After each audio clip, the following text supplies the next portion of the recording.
Les deux victimes, un père de 43 ans et sa fille de 11 ans, ont été retrouvés au creux de ce vallon. Ils évoluaient à plus de 2900 mètres d'altitude sur la plus haute partie du domaine skiable de Val d'Isère. Avant 1h de l'après-midi, sur le secteur du Pissaya, sur une piste qui était fermée depuis quelques jours pour risque d'avalanche, et un groupe de personnes évoluait dans cette zone, et malheureusement un père et sa fille ont été ensevelis dans cette coulée, et malheureusement, malgré tous les efforts qui ont été faits, n'ont pas pu être sauvés. À leur côté, la mère et épouse des victimes et des amis de la famille, ils ont échappé à la coulée de neige.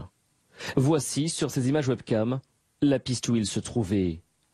Puis 1 heure plus tard, le même point de vue.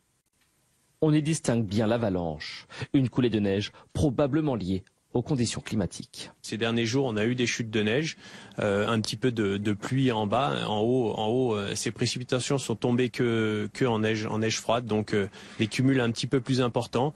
Et puis un réchauffement aujourd'hui avec ce beau soleil qui a certainement fait déclencher cette avalanche. Un dimanche meurtrier sur les pistes alpines, puisque dans le même département, la Savoie, un randonneur à ski âgé de 30 ans a été tué dans le massif de l'Étale. Une corniche a cédé sous son poids et dans un secteur hors piste à près de 2500 mètres d'altitude.